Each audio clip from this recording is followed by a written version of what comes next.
Senhor presidente, nobres pares, colegas vereadores, a todos que nos acompanham através dos canais oficiais da TV Câmara Caxias e rede social também. Bom, hoje eu quero seguir no tema, vereador Felipe Gremelmaier, o senhor foi muito oportuno em trazer esses dados e vamos falar um pouco mais a respeito disso. E eu inicio o meu questionamento perguntando para os que estão aqui conosco se você consegue imaginar o Rio de Janeiro sem carnaval. Se consegue imaginar Blumenau sem Oktoberfest. Gramado sem Natal Luz.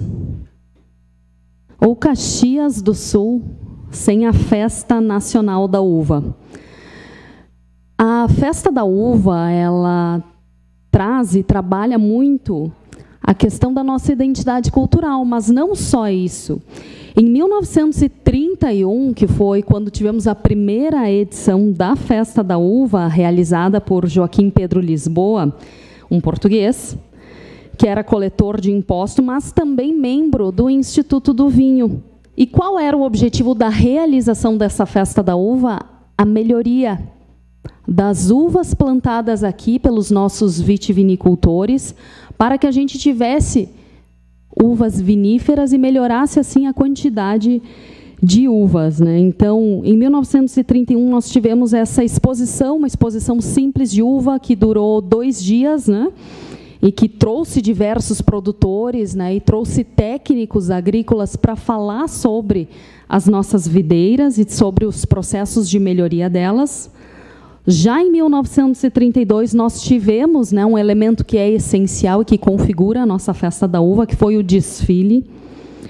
E em 1933, nós tivemos, então, a primeira rainha da Festa da Uva, ou seja, cada edição que acontecia a Festa da Uva, né, nós tínhamos uma novidade, nós tínhamos uma situação diferente. E nós tivemos, e aqui eu tenho colegas vereadores que são professores de história também, nós tivemos uma interrupção da Festa da Uva por um período de 13 anos em razão da Segunda Guerra Mundial.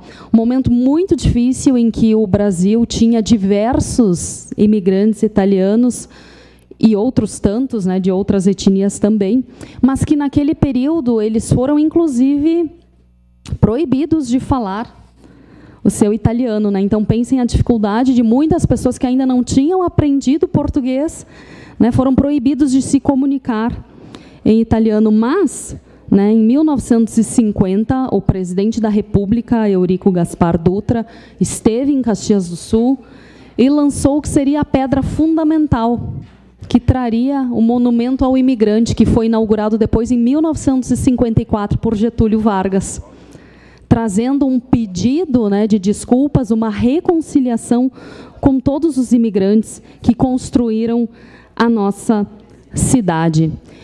E por esse e por tantos outros fatos que são históricos, é que a gente precisa reafirmar sempre o nosso orgulho em pertencer a esta terra, o nosso orgulho de saber que esse país acolheu a tantos imigrantes que aqui trouxeram seus sonhos para construir uma pátria melhor.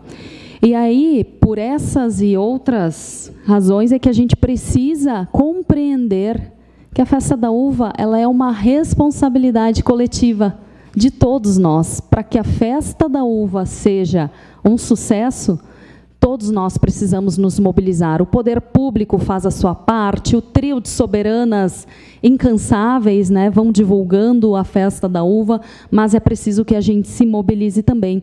E aqui eu quero frisar alguns dados, né, da última edição da Festa da Uva, que foi um período atípico na realização, porque foi uma retomada após um período de pandemia em que se tinha uma série de incertezas, né? Mas, na última edição da Festa da Uva, nós tivemos um público superior a 350 mil pessoas, visitantes entre parque, desfile, shows, participantes de ações de jogos coloniais. E a gente precisa falar das nossas tradições.